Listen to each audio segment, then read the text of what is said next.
Hello everyone and welcome to Sukash kitchen. வணக்கம். So எங்கள் வீட்டுக்கு எதிர்க்க என்ன இருக்குதுன்னு பார்க்கலாம். வீடு டூர், கார்டன் டூர் எல்லாம் பார்த்துருக்கோம். ஆனால் எங்கள் வேலிக்கு அந்த பக்கம் என்ன இருக்குங்கிறத இன்றைக்கி காட்டுறேன். ஸோ எங்கள் வேலிக்கு அந்த பக்கம் தோட்டம்.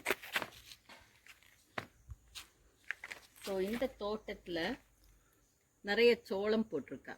சோளம் மாட்டு சோளம், மாடு திங்கிற சோளம். ரொம்ப டஃப்பாக பெருசாக இருக்கும். இங்கே தான் மாடை மேய விட்டு அந்த சோளத்தை சாப்பிட்றதுக்கு எடுப்பாது. ஸோ அதுக்கும் தாண்டி போனால் ஒரு மலை இருக்குது. இதுதான் தெரியும் எங்கள் ஃப்ரண்ட் சைட்லேருந்து. So front part of the ஹவுஸ்லேருந்து வெராண்டாவில் உட்காந்தா இதுதான் தெரியும். ஸோ பெங்களூரில் அப்புறம் நிறைய இடத்துல வீட்டுக்கு முன்னால் கடை, ரோடு எல்லாம் இருக்கும். அண்டு அந்த கடையெல்லாம் கிட்ட இருக்கிறதுனால நமக்கு ஈஸியாக போய் ஏதாவது வாங்கிட்டு வரலான்னு இருக்கும். ப்ளஸ் அந்த அட்வான்டேஜஸ் ஸ்விக்கி, ஜெப்டோ, ஜொமேட்டோ அதெல்லாம் இருக்கும் சிட்டியில்.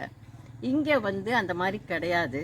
ஸோ வீட்டுக்கு எதிர்க்க கடை இது எல்லாம் இல்லாததுனால நம்ம எப்போவுமே ப்ரிப்பேர்டாக எல்லாம் பிளான் பண்ணி வாங்கி வச்சுக்கணும். ஏன்னா நியரஸ்ட் கடை இங்கே ஒரு கிலோமீட்டர் தள்ளி போனோம்.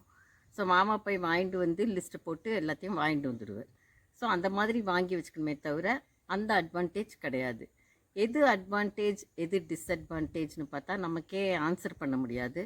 பிகாஸ் நிறைய பேருக்கு கிட்ட இந்த மாதிரி கடை, ரோடு, காரு எல்லாம் பார்த்துருந்தா அது ஒரு மாதிரி நல்ல ஃபீலிங்காக இருக்கும் அண்ட் கன்வீனியண்ட்டாக இருக்கிற மாதிரி இருக்கும். சில பேருக்கு எங்களை மாதிரி இந்த மாதிரி சீனரி அதெல்லாம் பிளான் பண்ணி வச்சுட்டுலாம்ங்கிற மாதிரி இருந்தால் இது என்ஜாய் பண்ணலாம். ஸோ ஒவ்வொருத்தரோட பெர்செப்ஷன் ஒவ்வொரு மாதிரி இருக்கும். இது front side of the house. இப்போ சைடில் காட்டுறேன். இந்த சைடு வேலிக்கு அந்த பக்கம் இங்கேயும் சோளம் தான் போட்டிருக்கா. ஸோ இந்த சோளமும் பெருசானோடனே மாடு மேய்ஞ்சி மாடு சாப்பிட்றதுக்கு தான். ஸோ அதை தாண்டி போனால் பின்னால் மலையும் இருக்குது. மலையெல்லாம் இங்கேருந்து தெரியும். அதை தவிர்த்து போனால் பின்னாலெல்லாம் தோட்டம்தான். ஸோ ஃபுல்லாக இந்த பக்கமும் தோட்டம், ஃப்ரண்ட் சைட்லேயும் தோட்டம். பின்னால் பாகம் நெய்பர்ஸ் இருக்கா. ஸோ பக்கத்தில் வீடு இருக்குது. அண்ட் அந்த நெய்பர்ஸ் ரொம்ப ஃப்ரெண்ட்லி பின்னால். ஸோ நல்லா பேசிட்டு போயின்ட்டுருப்பா. அவளோட தோட்டமும் கொஞ்சம் பெருசாக இருக்கும். அவளும் மேனேஜ் பண்ணுறதுக்கு ஹோல் டே ஒரு மாதிரி பிஸியாக இருப்பாள். ஸோ இப்படி தான் சைட்லேயும் ஃப்ரண்ட்லேயும் இருக்கும். இப்போ இன்னொரு பக்கம் என்ன இருக்குதுன்னு பார்க்கலாம். ஸோ இந்த பக்கம் பக்கத்தில் வீடு இருக்குது, இன்னொரு வீடும் இருக்குது. எல்லாம் ஃப்ரெண்ட்லி நெய்பர்ஸ். ஸோ அவள் குழந்தைகள் போயின்ட்டுருப்பா. அங்கே வருவா, போவா, பேசுவா, கதையெல்லாம் பேசின்னு இருப்பா. ஏலகிரி கதையெல்லாம் சொல்லுவாள். நல்லாயிருக்கும் ஒரு மாதிரி. ஸோ இந்த பக்கம் இந்த ஃப்ரெண்ட்லி நெய்பர்ஸ் இருக்கிறதுனால அதுவும் ஒரு நல்ல விஷயம். ஸோ இன்றைக்கி ஒரு சிம்பிளாக ஒரு சத்து மாவு லட்டு எப்படி பண்ணுறதுன்னு பார்க்கலாம். இந்த சத்து மாவு என்னோடய ஃப்ரெண்டு பண்ணி கொடுத்துருக்கா, பீடியாட்ரிக் டாக்டர். அண்டு அது கூட்டத்தில் கொஞ்சம் ரவை, சர்க்கரை, நட்ஸு அண்ட் கீ. ஸோ போன எபிசோடில் நான் மிக்சர் காட்டினேன். இன்றைக்கி இந்த சத்து மாவு லட்டும் மிக்சருமா ஒரு நல்ல tea time snack. So afternoon coffee, டீயோட சாப்பிட்லாம். இல்லைன்னா குழந்தைகளுக்கு ஸ்நாக் பாக்ஸில் கொடுக்கலாம், வயசானவ சாப்பிட்லாம். எல்லோரும் வீட்டில் நல்லா சாப்பிட்டு என்ஜாய் பண்ணலாம். ஒரு ஹெல்த்தி ஸ்நாக். ஸோ அது பண்ணதுக்கு நீங்கள் எந்த மெஷரில் எடுக்கிறீங்களோ அந்த மெஷரில் ஒரு மெஷர் சத்து மாவு பவுடர், 1/4 மெஷர் ரவை, 1 மெஷர் சர்க்கரை, கொஞ்சம் நட்ஸு அண்ட் நெய் 2 டேபிள் ஸ்பூன். ஸோ நான் ஒரு டேபிள் ஸ்பூன் நெய்யை விட்டு ஃபஸ்ட்டு ரவையை போட்டு கொஞ்சம் மிதமான சூட்டில் அது வறுபட்டப்புறம் இந்த சத்து மாவையும் போட்டு கொஞ்சம் வறுத்து வச்சுருக்கேன். ஸோ இந்த மாதிரி ஆனால் போகிறோம். இது ரொம்ப டீப் ஃப்ரை பண்ணி ரொம்ப நேரம் எல்லாம் வறுக்க வேண்டாம். கொஞ்சமாக நெய்யை விட்டு மீடியம் ஹீட்டில் ஒரு வாசனை வர வரைக்கும் வறுத்தா போகிறோம். இப்போ இது ஆறினதுக்கப்புறம் இந்த சர்க்கரையோட 2-3 ஏலக்காய் வச்சு பொடி பண்ணி அப்புறம் இந்த பொடியும் போட்டு ஒரு சுற்றினா ஃபைன் பவுடர் கிடைக்கும். அதில் இந்த நெய்யை கொஞ்சம் லேசாக சூடாக்கி பொறுக்கிற சூடு அளவாக்கி பிடிச்சி வைக்கலாம். நான் இப்போ அரைச்சி விட்டு காட்டுறேன். ஸோ இந்த மாவு ரொம்ப சீக்கிரம் அரைஞ்சிடும். ரவையும் சர்க்கரையும் போட்டு சுற்றி விட்டு இந்த சத்து மாவையும் போட்டு ஒரு சுற்றினா ஏலக்காயும் போட்டு ஃபைன் பவுடர் ஆயாச்சு. இப்போ இதை ஒரு பாத்திரத்தில் கொட்டிட்டு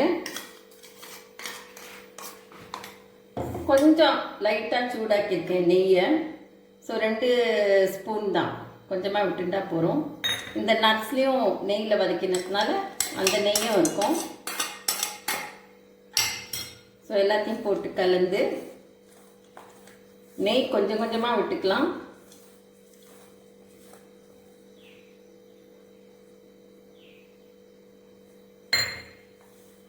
ஸோ இதை வந்து அப்படியே உருண்டை பிடிச்சிட்டா நல்லா நிற்கும். இது வந்து டீ டைம் ஸ்நாக் குழந்தைகளுக்கு வந்து கொடுக்கலாம், வயசானவா சாப்பிடலாம். ரொம்ப டேஸ்டியாக, ரொம்ப நல்லது, ஹெல்த்தி. சர்க்கரை உங்களுக்கு கம்மியாக போட்டுக்கணுன்னாலும் போட்டுக்கலாம். நான் வந்து 1.25க்கு ஒரு பேலன்ஸ்டாக எடுத்திருக்கேன். ஸோ ஜாஸ்தி சர்க்கரை வேண்டான்னு. இன்னொன்று, இதெல்லாம் வந்து நம்ம டெய்லி சாப்பிட மாட்டோம், ஏதோ மாதத்தில் மாதத்தில் 2 நாள். ஸோ ஒயிட் சுகர் நல்லதில்லை. பட் வெல்லத்தில் பண்ணால் நான் சொன்ன மாதிரி எனக்கு அவ்வளோ இந்த மாதிரி ஸ்வீட்ஸ் வந்து வெல்லத்தில் அவ்வளோவா பிடிக்காது. ஸோ நான் வந்து பாயசத்தில் இதெல்லாம் வெல்லம் போடுவேனே தவிர இதில் ஜாஸ்தி போட மாட்டேன். ஸோ இந்த மாதிரி எல்லா உருண்டையும் பிடிச்சி வச்சுட்டேன்னா கொஞ்சம் நெய் தேவைப்பட்டதுன்னா இன்னும் கொஞ்சம் சூடாக்கி விட்டுக்கலாம். இன்னும் பைண்ட் பண்ணுவோம் நல்லா.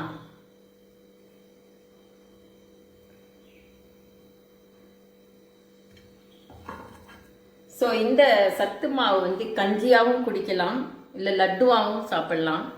அண்டு குக் பண்ணி தான் சாப்பிடணும் கஞ்சியாக பண்ணால். இதில் வறுத்து போடுறதுனால நல்லா குக் ஆகிருக்கும்.